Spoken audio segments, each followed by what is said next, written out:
Welcome to the channel. Today we've got something incredible for you. Where are you watching from? Let me know in the comments. Greythorne Manor, an old estate steeped in secrets. A priceless manuscript, the golden pages, has vanished overnight. Was it truly lost or deliberately hidden? And who holds the key to this family's deepest secret? Join Miss Marple as we uncover the hidden truths within these walls. Chapter 1. The Quiet Arrival. The story begins with the hush of an English countryside afternoon. The roads were lined with tall elms, their leaves shimmering gold in the late autumn sun. The air smelled faintly of wood smoke, as though the earth itself was preparing for a long winter's rest. A lone motor car wound its way up a gravel drive toward the imposing silhouette of Greythorne Manor, its stone walls dark with age, its chimneys rising proudly against the pale sky.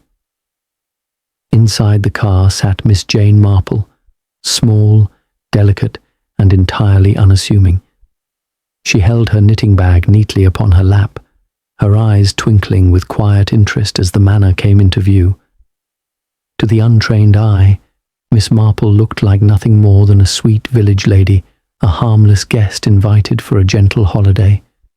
But those who knew her well would never mistake her sharpness of mind, nor her uncanny gift for noticing the small, hidden truths that others ignored. The car stopped at the grand oak doors. A butler, stiff and courteous, greeted her with a bow. The sound of her shoes upon the marble floor echoed softly as she entered the great hall. Above, portraits of long-dead Greythorns gazed down, their eyes painted with pride and secrets. Candles flickered in heavy silver sconces, and the faint smell of lavender polish clung to the air. "Welcome to Greythorne, Miss Marple," said Lady Greythorne herself, descending the staircase with an elegance that defied her years. Her voice was warm, but there was an undercurrent in it, something practiced, as though hospitality was an obligation rather than a pleasure. Miss Marple curtsied her head gently, offering a smile. "Such a charming home you have, Lady Greythorne. I am most grateful for your kind invitation. Dinner was already being prepared, the clink of cutlery and aroma of roasted pheasant drifting faintly from the kitchen corridors." But even in these first moments, Miss Marple sensed a quiet unease that threaded through the household like a whisper. A young man passed by, tall, pale, with eyes that darted nervously toward his mother. Lady Greythorne introduced him curtly as Edmund, her only son. He bowed politely but offered no warmth. In the sitting room, Miss Marple was shown to a high-backed chair. She sat calmly, her hands folded over her knitting bag, and listened. Servants hurried past more quickly than was usual for a well-kept manor. A door to the library stood closed, locked, Lady Greythorne remarked casually, though her tone hinted at more than she wished to reveal. Miss Marple, in her quiet way, noted it all. The strained air, the glances between family members, the locked library whose door seemed to hold its breath. And then, like a stone dropped into still water, Lady Greythorne spoke the words that set the entire house trembling. "It has been a dreadful week, Miss Marple. We have suffered a terrible loss. The golden pages, an heirloom manuscript of our family, has gone missing."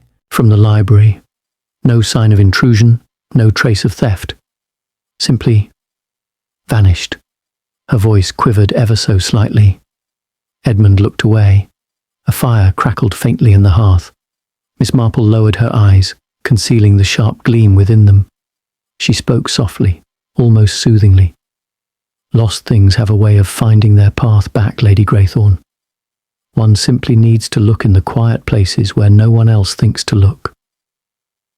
The butler drew the curtains against the evening dusk. Shadows stretched long across the walls of Greythorne Manor. Somewhere deep within, a secret had begun to stir, and Miss Marple, calm, observant, endlessly patient, knew she was already caught in the delicate web of a mystery. Chapter 2. The Family at Greythorne. The long dining hall of Greythorne Manor was lit by rows of crystal chandeliers, their gentle glow casting trembling patterns upon the panelled oak walls. Silverware gleamed upon a table set with meticulous precision, and the aroma of roasted pheasant and buttered root vegetables drifted softly through the air. To any guest, the evening seemed prepared with elegance and care, but beneath the sheen of civility, an almost imperceptible strain lingered. Miss Marple, seated modestly at the far end, observed in silence as the family gathered. She never pushed herself into the centre, preferring the vantage point of quiet corners where truth revealed itself most naturally. Her small frame and kindly smile made her invisible to those who underestimated her, yet her sharp blue eyes missed nothing. At the head of the table sat Lady Greythorne, her posture regal, her pearls catching the light with every movement. Though she presided with dignity, there was a stiffness to her voice, as though each word was weighed before it was spoken. Her gaze often flickered toward her son Edmund, lingering on him with a mix of pride, disappointment, and worry. Edmund, pale-faced and weary-eyed, spoke little. He toyed with his fork more than he ate. When addressed directly, his answers were brief, almost rehearsed. Once or twice, Miss Marple caught him glancing toward the locked library door down the corridor, his expression tightening before he looked away. Then there was Clara, Lady Greythorne's niece, who had arrived at the manor weeks before under the pretext of assisting her aunt. Clara was striking, dark-haired, graceful, with a voice that lilted pleasantly. Yet Miss Marple noticed her composure was too perfect, her laughter a shade too quick, as though carefully practiced. Whenever the golden pages were mentioned, a flicker of unease darted across Clara's face before she smoothed it away behind a charming smile. At Lady Greythorne's right hand sat Dr. Hawthorne, a long-time friend of the family. His presence was curious. He was not kin, yet he dined as though part of the household. A portly man with a ruddy complexion and a habit of clearing his throat before speaking, he was both genial and intrusive, always with a story or remark that seemed to touch a little too closely upon private matters. He appeared eager to insert himself into the family's affairs, and while his words were framed as kindly advice, there was an undercurrent of knowledge, of things better left unsaid. The conversation over dinner was polite, but the silences in between weighed heavier than the words themselves. Lady Greythorne steered the discussion toward ordinary matters, weather, the harvest, the church charity, but inevitably, the missing manuscript crept into the edges of talk like a shadow that could not be dispelled. It was locked away for generations, Lady Greythorne said, her knife pausing mid-slice. Passed down since the 17th century. And now, gone? Clara leaned forward with forced brightness. Surely, Aunt, it must only be misplaced. A household this large has many hiding places, but Edmund muttered almost under his breath, "It is not misplaced." Someone wanted it gone. Dr. Hawthorne coughed, a little too suddenly. Dangerous talk, my boy. You suggest a thief among us? Edmund's fork clattered against his plate, but he said no more. The tension hung thick, like fog settling over the table. Miss Marple, her knitting resting quietly in her lap, offered only a gentle smile, as if she were listening to a harmless anecdote. But inwardly, she noted every glance, every hesitation, every word left unsaid. She saw Lady Greythorne's fingers tremble slightly as she lifted her glass. She saw Clara's quick attempt to change the subject to a cousin's wedding. She saw Dr. Hawthorne's eyes darting toward Edmund with a peculiar sharpness. And she thought to herself with calm certainty, secrets are dining with us tonight, as surely as the pheasant is served upon the table. The question is not whether there is deception here, but how deep it runs, and who among these faces wears their mask most carefully. meal ended with polite toasts and quiet farewells to the hall, but Miss Marple knew the true feast lay in the fragments of truth scattered across the table. She carried them away in her mind as surely as one might carry crumbs upon a napkin, each to be fitted later into the larger puzzle. Chapter 3. The Locked Library. The next morning, a pale sun filtered through the high windows of Greythorne Manor, casting long beams of gold upon the polished floors. The air inside was cool, faintly scented with lavender wax and old wood.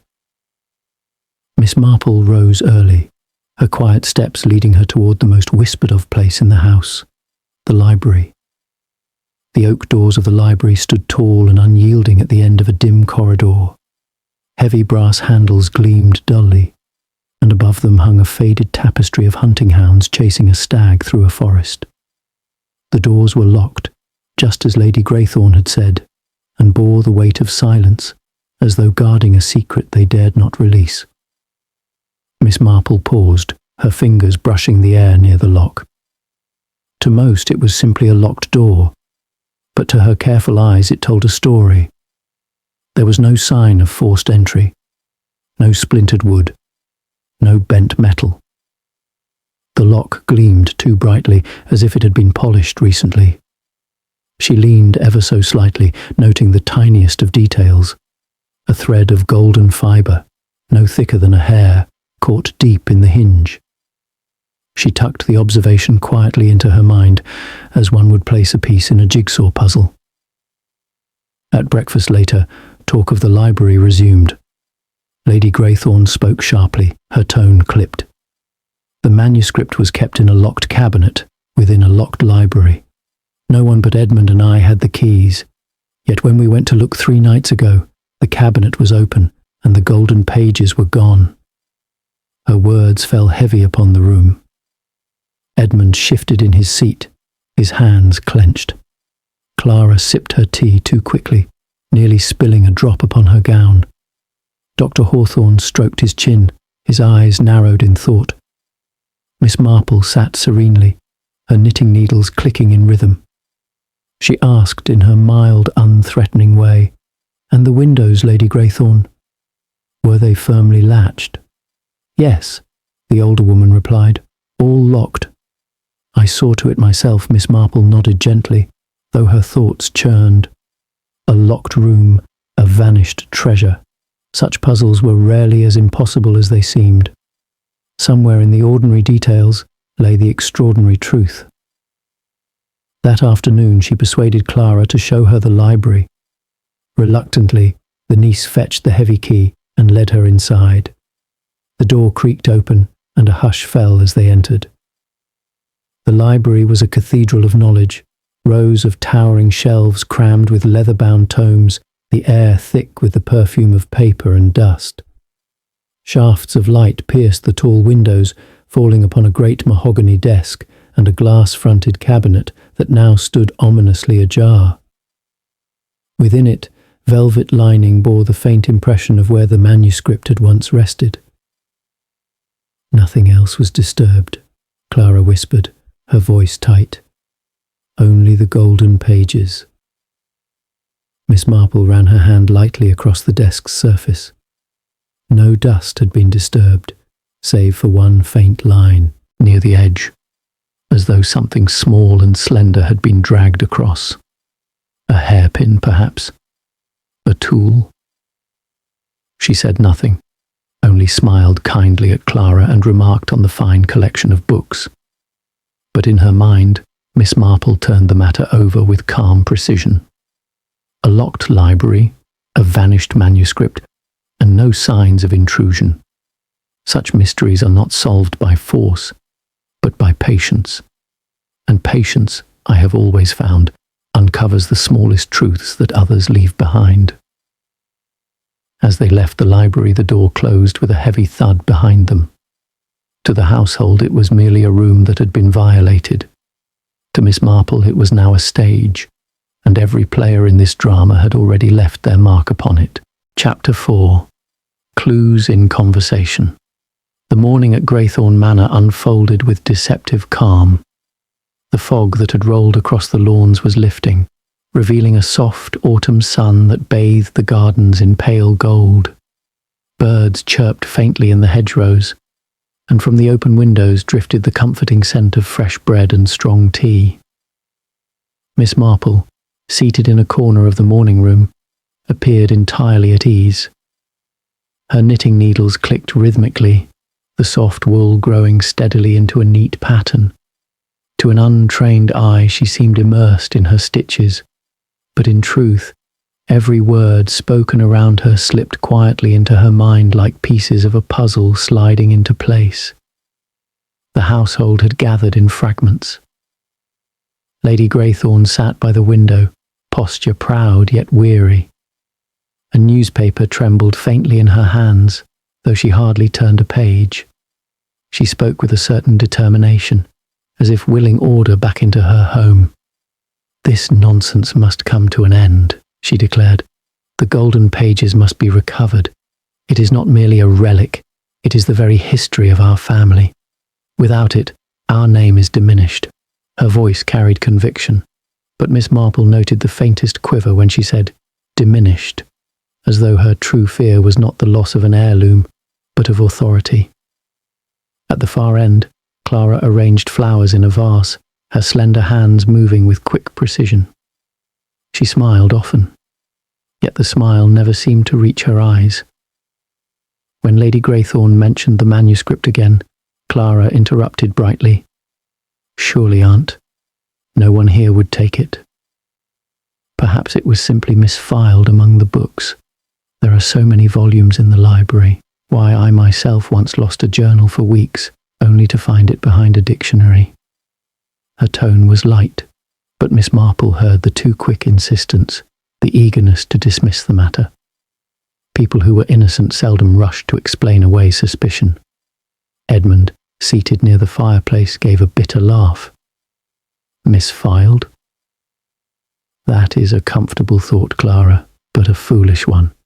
It was stolen, and we all know it. A locked cabinet does not open itself." His words came sharp, his eyes darting nervously toward his mother before dropping to the floor. He tapped his foot relentlessly, betraying the restless storm inside him. Miss Marple noted how often his gaze flickered to the closed door of the library, as if the room itself held him in silent accusation. Then came Dr. Hawthorne, leaning heavily on his cane as he joined them. With a jovial smile, he declared, "My dear friends, perhaps we are overthinking. These old manuscripts are treasures, yes, but treasures are often misplaced or borrowed. It may turn up yet." But Miss Marple saw the quick dart of his eyes toward Edmund, the way his hand tightened on the cane when he spoke of treasures. It was the sort of casual remark meant to ease tension, yet it carried too much knowledge beneath its surface. Miss Marple continued to knit, her expression gentle. She asked in her mildest tone, "I wonder, Dr. Hawthorne, were you in the library often? A collection like that must have tempted a man of learning." The doctor chuckled, though a faint flush rose in his cheeks. "Why, occasionally, Miss Marple. But my interest lies in medicine, not dusty family legends." She smiled politely, her eyes lowering to her stitches. Yet in her mind she thought, "He answers too quickly, as though the question struck a hidden nerve. And Clara, with her too perfect calm. And Edmund, so restless, so afraid. Each voice today revealed more than they intended. The conversation drifted towards safer topics, church donations, the harvest fair, the change of weather. To anyone else, it was ordinary chatter. But to Miss Marple, it was music with hidden notes, each pause and hesitation more telling than the words themselves. As the room filled with polite laughter and the clink of teacups, Miss Marple placed her knitting back into her lap, her smile as serene as ever. She had gathered what she needed, not evidence, not proof, but the fragile threads of truth that would, with patience, weave themselves into revelation. Chapter 5. The footsteps at dusk. The day slipped slowly into evening, as though the sun itself were reluctant to leave the skies above Greythorne Manor. Shadows stretched long across the lawns, and the air grew crisp with the faint promise of frost. The household withdrew into its quiet routines, Lady Greythorne to her writing desk, Edmund brooding in the smoking room, Clara pretending to read a book she never turned, and Dr. Hawthorne humming to himself as he polished his spectacles. Miss Marple, however, chose her favourite hour, the soft hush of dusk, for her quiet walk through the gardens. She wrapped a shawl gently about her shoulders, her small figure moving at a slow and steady pace along the gravel paths. The gardens were beautiful even in fading light, the roses wilted but fragrant, the fountain murmuring like an old friend. To anyone watching, she appeared simply to be a kindly lady enjoying the evening air. But Miss Marple's eyes were never idle. She noticed the half-open shed where tools were usually locked tight. She saw the footprints pressed freshly into the damp soil near the sundial. She noted how the curtains in the library above had shifted ever so slightly, as though someone inside had brushed past them. Then came the sound. At first, faint, a shuffle, a pause, then the crunch of hurried footsteps upon gravel. Someone was moving along the terrace that bordered the library. The rhythm was uneven, heavy on one side, as though the walker bore a limp or carried something weighty. Miss Marple stopped in the shadows of an old yew tree, her shawl blending into the dark. She held her breath, her ears straining. A figure emerged in the dim light. The shape was indistinct, neither tall nor short, wrapped in a dark coat. In their arms was something long and narrow, wrapped hastily in cloth. The figure moved quickly, glancing once over the shoulder, then disappearing into the deeper shadow of the manor wall. Miss Marple's eyes followed calmly. She did not call out, nor did she hurry after. Instead, she observed the peculiar details, the limp in the stride, the way the cloth sagged as if concealing something solid and rectangular, and the deliberate choice of path, away from the front drive toward the neglected orchard beyond the terrace. The moment passed as swiftly as it came. Soon the garden was silent again, save for the rustle of leaves in the cold breeze. Miss Marple resumed her walk, her step unhurried, her face mild, but inwardly her thoughts sharpened. A figure moves in secrecy. A burden is carried, and a limp betrays the thief as surely as a signature on paper. Whoever took the golden pages cannot hide forever, for footsteps, even in dusk, leave trails for those who know where to look. She returned to the manor as the first stars pricked the evening sky. The household greeted her with smiles and polite chatter, none suspecting what her quiet eyes had seen. But Miss Marple, seating herself once more, with her knitting, knew the mystery had shifted. It was no longer a vanished manuscript locked in shadows of the past. It was a living secret moving restlessly within the walls of Greythorne.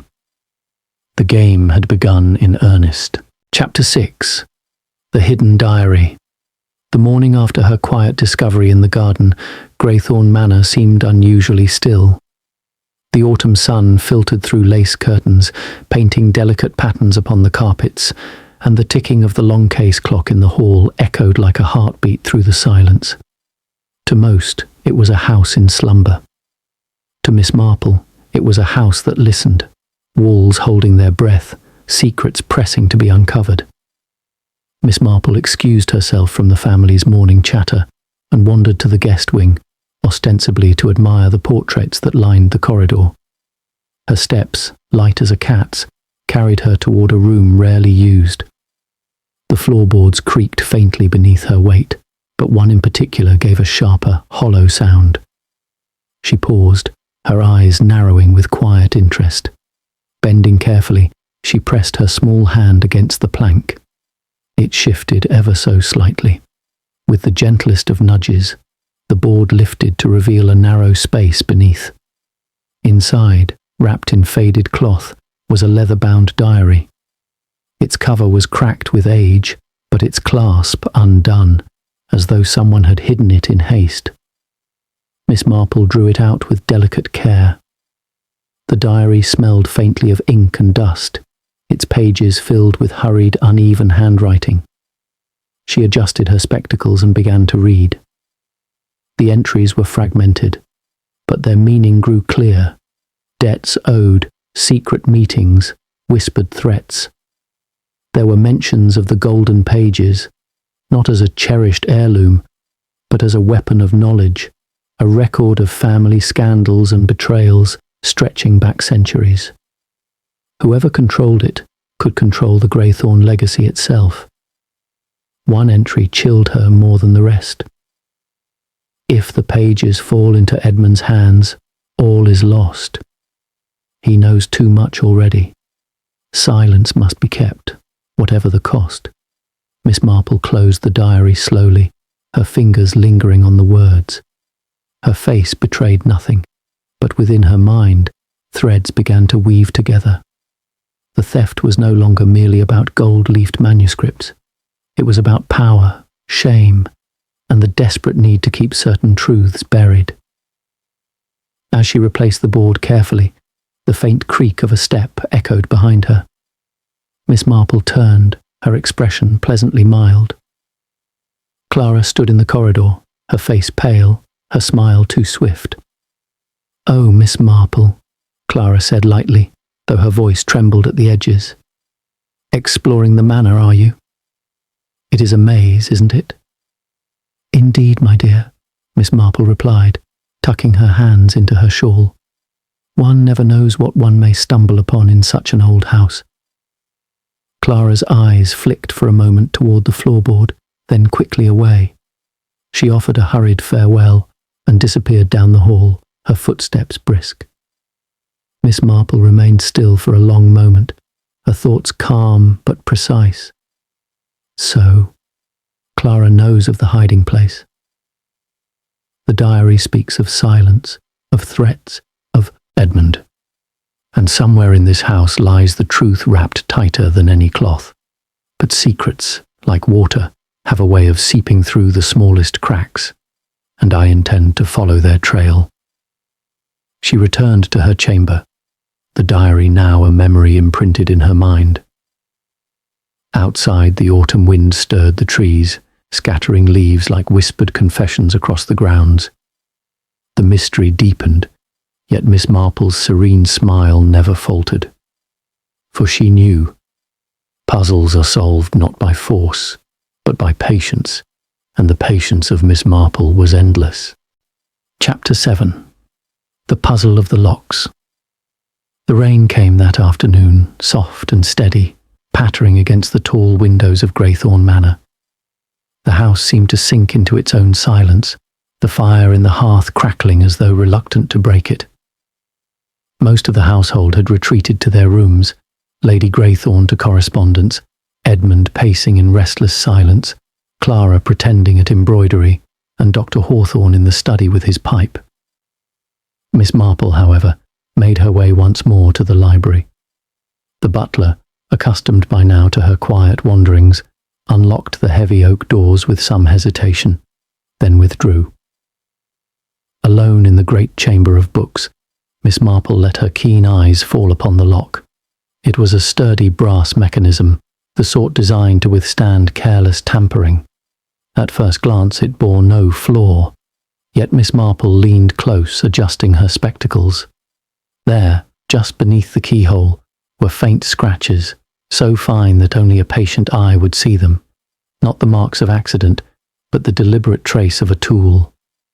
She pursed her lips gently. A skeleton key, she thought, or some other clever device. Her mind turned at once to a casual remark she had overheard days earlier. Dr. Hawthorne had once boasted of his youthful experiments with locks, a hobby abandoned in his student days. To most, it had been idle talk. To Miss Marple, it now gleamed like a breadcrumb upon the path. She moved inside, her slippers silent upon the Persian rug. The air was heavy with dust and ink, yet it was the silence itself that seemed to press upon her. She approached the glass cabinet where the golden pages had once rested. The velvet lining within still bore its imprint, like the outline of a vanished treasure. She bent lower, her fingers brushing the frame. And there, a fragment. A sliver of metal no larger than a pinhead, wedged beneath the cabinet's clasp. Broken from a tool, perhaps, or from the very skeleton key that had forced the lock. She collected it carefully with her handkerchief, folding it away as if it were the most delicate of treasures. For a long while, Miss Marple stood in the library, her eyes drifting over the rows of silent books. She could almost sense the tension of the room, the weight of secrets hanging like cobwebs between the shelves. She did not force the conclusion, but let it rest, gently turning it over in her mind. Locks are curious things. They are meant to keep danger out, yet it is often those within who learn first how to undo them.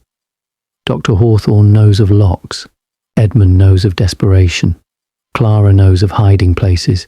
Each clue speaks, yet none tell the full story. Not yet. A creak sounded behind her. The library door opened slowly, and Edmund stepped inside. His face was pale, his expression guarded. "You spend much time in here, Miss Marple," he said, his voice tight. "Do you hope to solve what no one else can?" Miss Marple smiled sweetly, her hands folded before her. "Oh, my dear boy, one learns much from a quiet room. Books are not the only things that speak here for a heartbeat." Their eyes met, his filled with unease, hers with calm certainty. Then he turned abruptly, muttering something about fresh air, and left as swiftly as he had come. Miss Marple remained by the desk, her gaze thoughtful, the rain whispering against the windows. The pieces were gathering now. The limp in the garden, the hidden diary, the tampered lock, the frightened son. A picture was forming, though still clouded. She closed the library door softly behind her, her step unhurried, her face serene. Yet in her heart she knew. The puzzle of the locks had opened more than a door. It had opened the path toward the truth. Chapter 8. Tea with the Truth. The following afternoon brought a break in the rain. A pale sun slipped through the clouds, casting its light across the gardens, making the damp hedgerows glisten like silver threads. Within Greythorne Manor, however, the atmosphere remained heavy. Silence stretched too long between conversations, glances darted nervously from one family member to another, and footsteps in the corridors carried the weight of unease. Miss Marple, with her gentle wisdom, knew it was time to tug at the threads she had gathered, and so she suggested something harmless: tea in the drawing-room. Lady Greythorne, ever the hostess despite her worries, agreed at once. By 4 o'clock, the family and Dr. Hawthorne were gathered around the low table, set neatly with porcelain cups, a silver teapot, and a plate of scones, still warm from the oven. It might have seemed an ordinary domestic moment, but Miss Marple knew this was the stage upon which truth would begin to tremble. She poured tea with steady hands, her voice soft, almost soothing. "It is such a comfort," she said, "to share tea together in a home as fine as this. One forgets, almost, that something precious is missing. Yet it is curious how small details cling to memory. Footsteps in the garden, for example, or scratches upon a lock." Her words floated gently into the air, but they landed heavily upon her listeners. Clara froze with her cup halfway to her lips.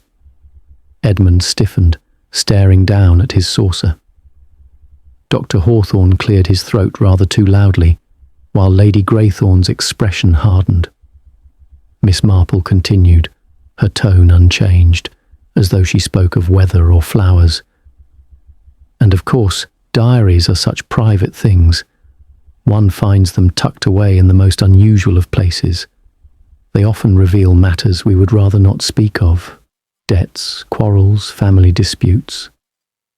A scone crumbled in Clara's trembling fingers. Her eyes flashed toward Edmund before darting away. Edmund's face drained of colour, and the firelight seemed to etch his features into something older, more burdened. Dr. Hawthorne laughed nervously. "My dear Miss Marple, you make it sound as though we are living in a crime novel. Surely such insinuations are not fit for the tea table." But Miss Marple only smiled kindly, her needles clicking faintly as she resumed her knitting. "Not at all, Doctor. I speak only of puzzles, and I have always found that puzzles, whether of wool or of words, are solved by placing the right pieces together. One mustn't force them. They settle naturally when the time is right." Her eyes, calm and unblinking, rested on Edmund for a heartbeat longer than courtesy demanded. He shifted uncomfortably, his teacup rattling against the saucer. The silence that followed was telling. Lady Greythorne looked at her son with narrowed eyes. Clara bit her lip as though holding back words, and Dr. Hawthorne reached for another scone he did not eat. Miss Marple leaned back, her smile as serene as the autumn sky outside. "Secrets, my dears, are rather like tea leaves," she said softly. "They sink to the bottom, but sooner or later, with just a little stirring, they rise." No accusation had been spoken. No names were laid bare. Yet the room was charged, as though the truth itself had slipped quietly into their midst, settling among the teacups and saucers. Miss Marple had not solved the puzzle aloud, but she had nudged it forward, gently, firmly, and without a hint of malice. As the tea ended, each guest withdrew with thoughts heavier than when they had arrived.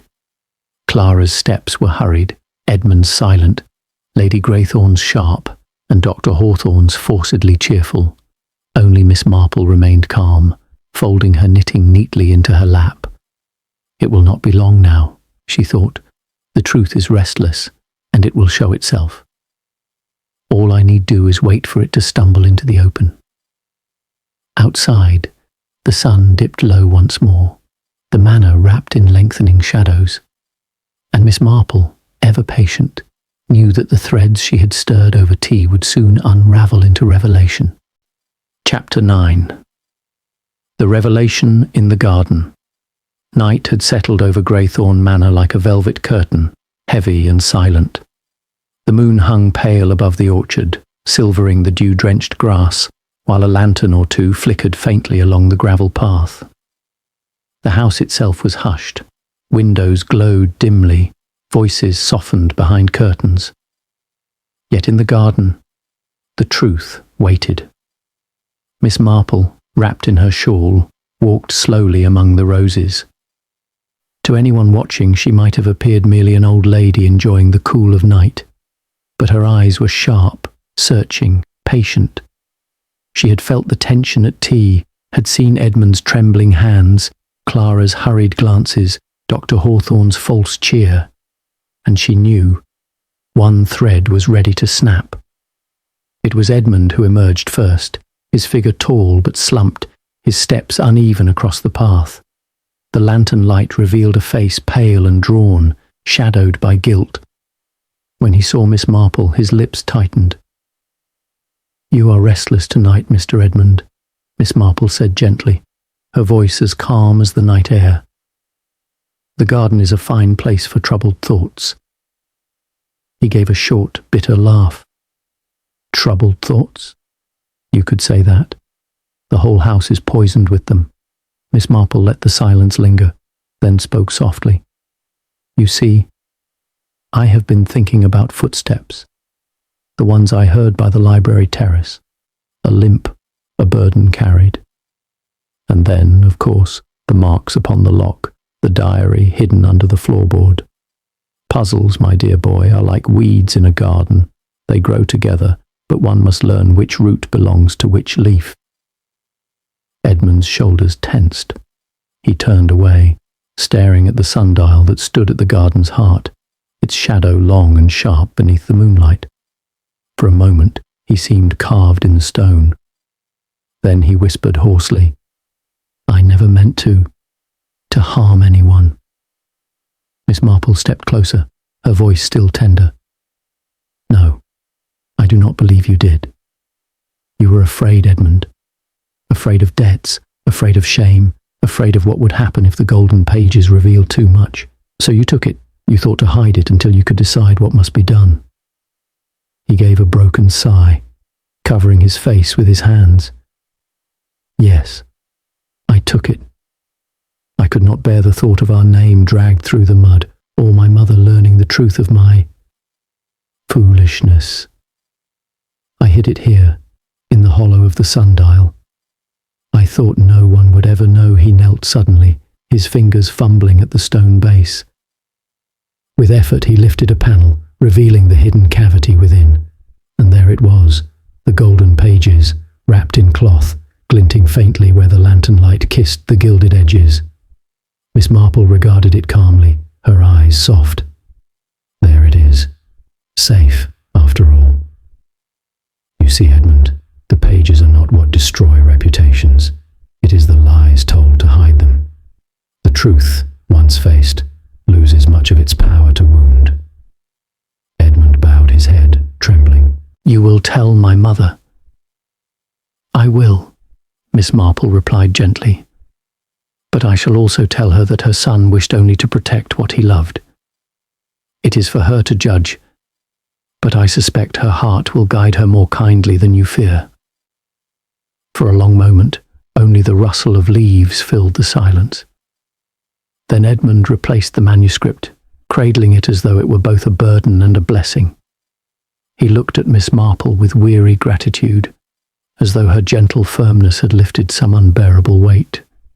As they walked back toward the manor, the lantern light swaying before them, Miss Marple thought quietly to herself, "So it ends as it so often does, not with villains and daggers, but with weakness, fear, and the silence of secrets too long kept. And it is always better, in the end, to let the truth breathe." The manor loomed ahead, dark and solemn, but within its walls, a resolution was beginning to stir. Chapter 10. The soothing resolution. Morning dawned over Greythorne Manor with a soft, golden haze.